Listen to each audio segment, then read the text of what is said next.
नमस्कार दोस्तों, मैं संदीप त्रिपाठी आप सभी का स्वागत करता हूं अपने इस YouTube चैनल स्टडी पॉइंट 7 पर।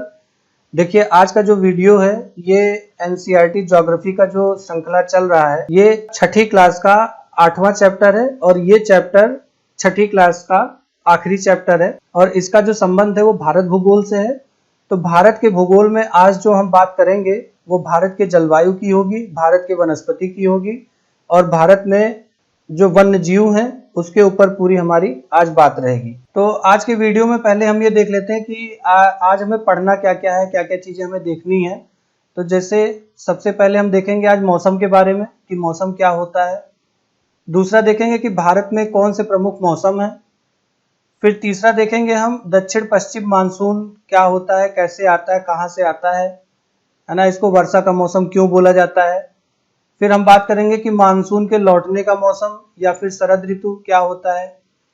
फिर इसके बाद में हम बात करेंगे जलवायु के ऊपर और फिर बात करेंगे हम प्राकृतिक वनस्पति के ऊपर और आखिरी में हम बात करेंगे वन्य प्राणी के ऊपर।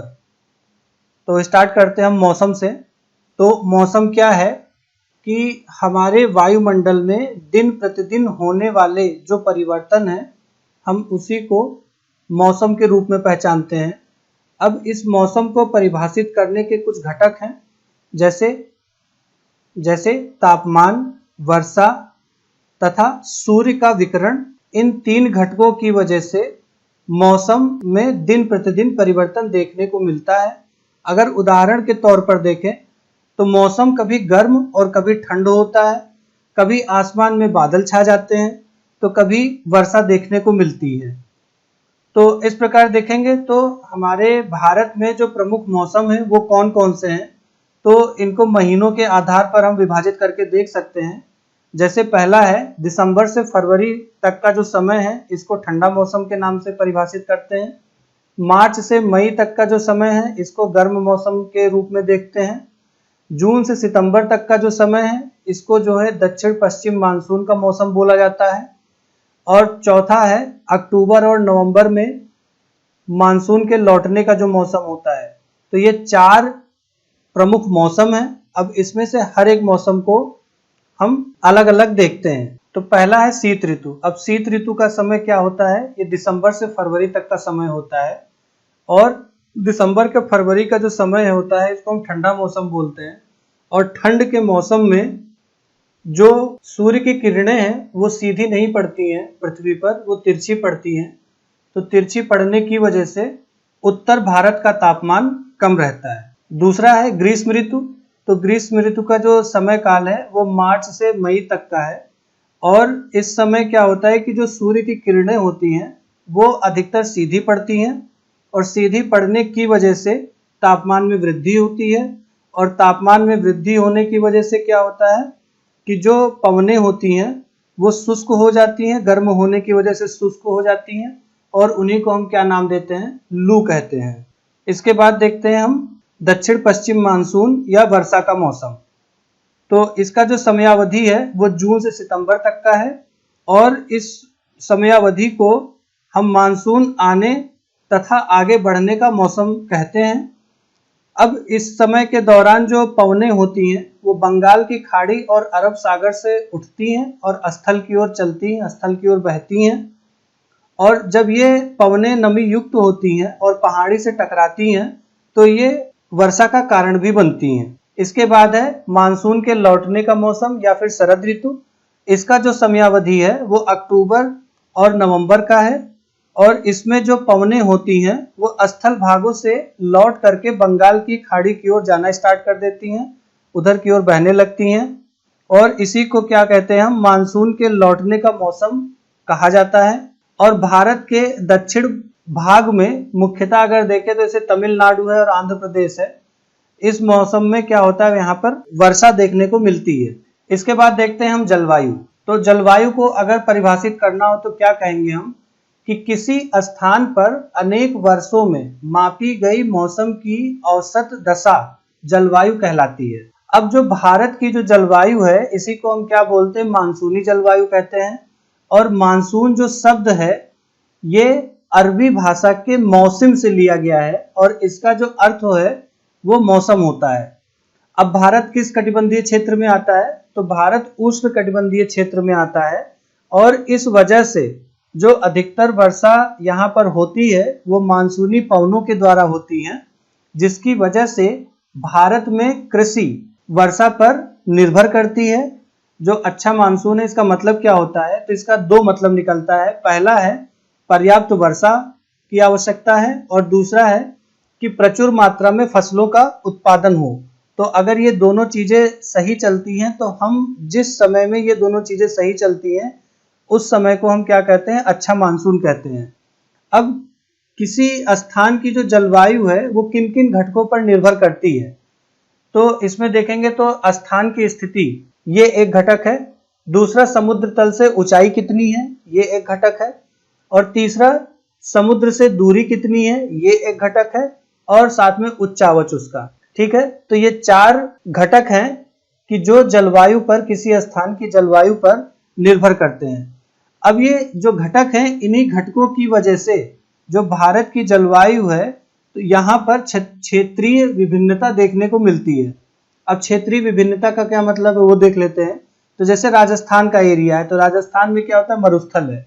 तो राजस्थान के मरुस्थल में जो स्थित जैसलमेर और बीकानेर है ये दोनों जगह बहुत ही गर्म है।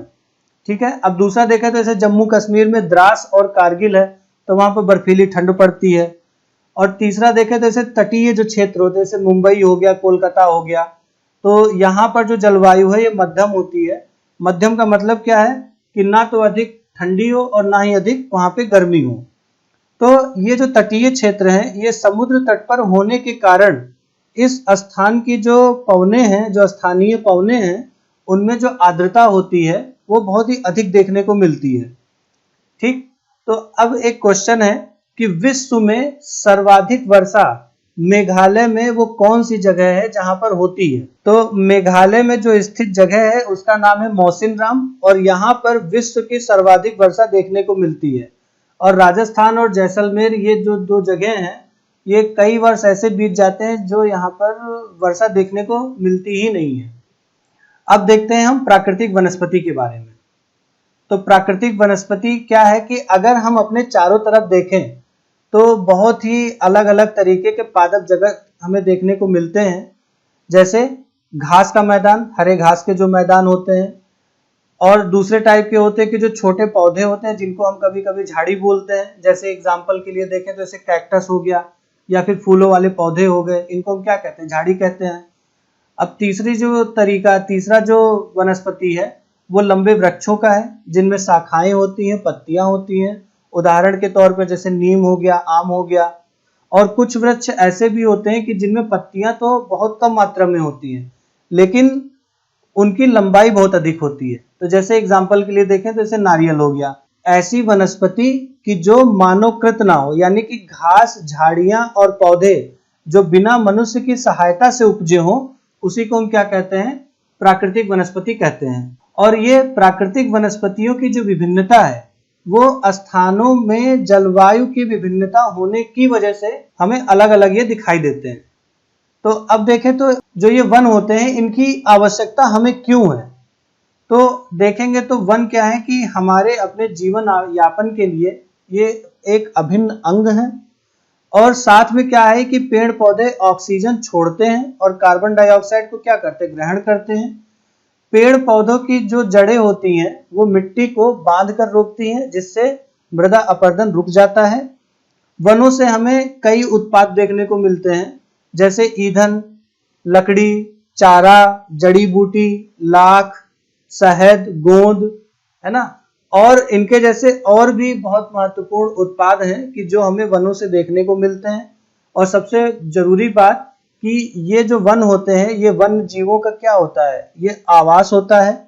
और वर्तमान स्थिति में क्या है कि इन पेड़ पौधों की जो कटाई है बहुत ही अंधाधुंध तरीके से हो रही है, जिसकी वजह से जो प्राकृतिक वनस्पतियां हैं वो धीरे धीरे समाप्त होती जा रही हैं। और एक बात एकदम तय है कि जिस दिन ये पूर्ण समाप्ति हो गई उस दिन मानव अस्तित्व का नाश हो सकता है। तो इसीलिए क्या है कि हमारे जो आने वाली पीढ़ी है उसको बचाने के लिए, है ना, एक प्रयास अपेक्षित है और ये आवश्यक भी है। इसके बाद देखते हैं हम वन्य प्राणी। तो वन्य प्राणियों का जो निवास है वो वन ही होते हैं, और ये वन भी विभिन्न प्रकार के होते हैं, और इन वनों में जंतुओं की 1000 से भी ज्यादा प्रजातियां मौजूद हैं, और बड़ी तादाद में जो सरीसृप हैं, जो उभयचर हैं, पक्षियां हैं, जो स्तनधारी हैं, कीट और जो कृमियां हैं, इनका जो निवास स्थल है वो वन होते हैं। तो भारत का जो राष्ट्रीय पशु है उसका नाम क्या है? वो बाघ है। गुजरात के गिरवन में एशियाई शेरों का निवास देखने को मिलता है। भारत में एक राज्य है असम।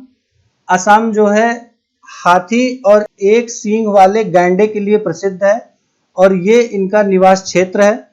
केरल और कर्नाटक में भी क्या है, हाथी देखने को मिलते हैं। गुजरात में जो कच्छ का रण है वहां पर जंगली गधे देखने को मिलते हैं।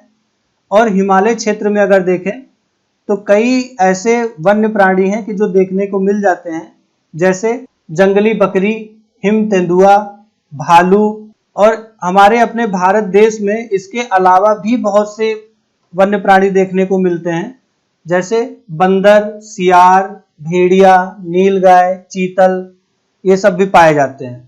पक्षी के बारे में देखते हैं तो हमारे अपने देश का राष्ट्रीय पक्षी क्या है? तो वो मोर है। भारत में पक्षी की श्रेणी में देखें तो तोता, मैना, कबूतर, बुलबुल, बत्तख, ये सब पाए जाते हैं। भारत में सांपों की जो प्रजाति है वो सैकड़ों से भी ज्यादा है, और मुख्यतः देखेंगे तो वो कोबरा और करैत हैं। तो मानव की अमानवीय हरकतें, जैसे वनों का काटना हो गया, जानवरों पक्षियों का शिकार हो गया, जो वन्य जीव की प्रजातियां हैं वो बहुत ही तीव्रता से घट रही हैं, और इन्हीं को बचाने के लिए नेशनल पार्क, पशु विहार एवं जीव मंडल आरक्षित क्षेत्र स्थापित किए जा रहे हैं। सरकार ने हाथियों और बाघों को बचाने के लिए कुछ परियोजनाएं स्टार्ट की हैं, जैसे हाथी को बचाने के लिए हस्ती परियोजना, बाघ को बचाने के लिए बाघ परियोजना की शुरुआत की है।